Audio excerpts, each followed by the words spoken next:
Sabihin nyo, ako. Ako. Lagay nyo pangalan nyo. Ako si Aslina Roma. Na binigyan ng karapatan na maging anak ng Diyos. Anak ng Diyos. Ulitin natin ha. Ulitin na. Ako Ako si Jenny Roma. Ay na tumanggap Tumanggap. at sumampalataya sa Kanya Tayo sa Kanya. ay binigyan niya Ay binigyan niya ng karapatan karapatan maging. maging anak ng Diyos. Okay, ulit ha.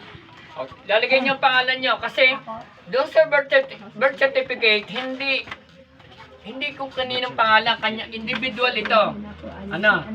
Individual ito. May kanya-kanyang pangalan tayo. Kaya kayo, yung pangalan ninyo, simula nang tanggapin ninyo, di nag-share ako nung nakaraang Huwebes. At ngayong Huwebes, na pinano ko kay Nicole. Ano? So, siya, yun o, tingnan nyo, yun ay, ilan taon ka na nga? 16 pa lang yan. O, kala mo lang ano, 12, no? Pero 16 pa lang yan. Kala po niya na 14. O, kala mo 14, no? Babago pala yung nahiwalay sa... Tingnan natin. So, sabi doon, ulitin natin. Ito yung malinaw na nagsasabi na ikaw, simula nang tanggapin mo at sumampalataya ka sa ating Panginoong Hesus, ito yung nagbibigay katiyakan sa iyo, na ikaw ay papasok sa kaharian ng Diyos. Okay, ulitin natin. Ako?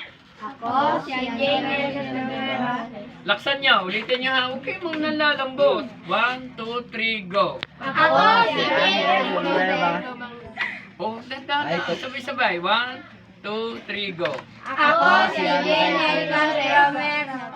Na tumanggap ng pagkakaya sa Kanya ay binibigyan niya ng karapatan maging mga anak ng Diyos. Okay. O, tingnan natin ha. Yung pagtanggap ninyong yon at pananampalataya nyo, ito ang nagbibigay sa inyo ng katiyakan na kayo ay papasok sa Kanyang kaharian. Hindi kayo papasok sa kaharian ng Diyos kung hindi kayo nakapakinig ng pangangaral na katulad ng narinig nyo kanina at nung nakaraang Huwebes. So, sa pamamagitan ng pagsampalataya at pagtanggap sa ating Panginoong Jesucristo, na napakinggan ninyo yung pangangaral, ito ang magdadala sa inyo at magbubukas ng inyong puso't isipan na ang pagpasok sa kaharian ng Diyos ay sa pamamagitan ng pagtanggap at pananampalataya sa Kanya. Ngayon, malinaw na sa inyo kayo papasok sa langit ngayon. O, biglang natahimik. O, malinaw na kayo papasok ngayon sa kaharian ng Diyos. Bakit? Bakit? O, bakit ka papasok sa kaharian ng Diyos? Bakit? Dahil ikaw ay? Yung sinaulo nyo. O, dahil ikaw? Wala na. Ubus na. Dahil po yung tumanggap sumampalataya.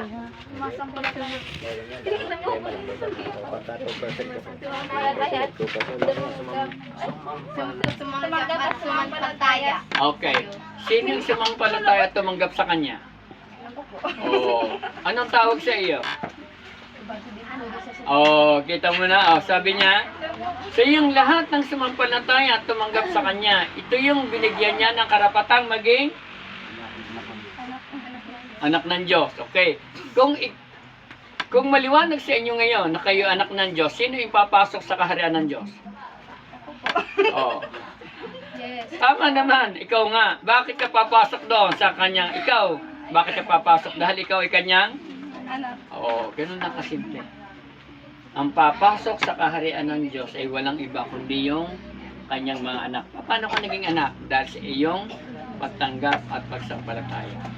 Tingnan nyo ha, hindi ito ang simbahan ang magdadala sa atin sa langit. Hindi ang simbahan, hindi ang relihiyon, hindi ang sino mang tao, hindi ang pare, hindi ang sino man. Sila'y walang kakayanan na magdala sa atin sa kaharian ng Diyos. Ang magdadala sa atin sa kaharian ng Diyos ay walang iba kundi ang Panginoong Jesucristo sa pamamagitan ng ating pagtanggap at sampalataya. At dahil ikaw tumanggap at sumampalataya, ikaw ngayon ay malinaw na kanyang Anak. palakpakan natin na. Kayong apat na lalaki, dapat sa susunod na Huwebes, saulado nyo na yun, ha? Sagot kayong apat. Opo. Okay. Sa Huwebes, saulado nyo na yun, ha? Kasi, pag kayo'y tinanong ng Diyos, bakit sasabihin sa iyo, Almera, bakit kita dapat papasukin sa aking kaharian? Ano yung sasagot mo?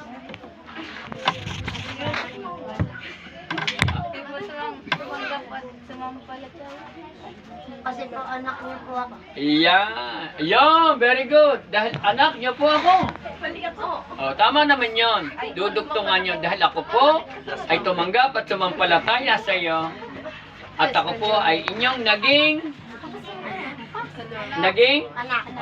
yung lahat ng tumanggap at sumampalataya sa kanya ay naging kanyang anak.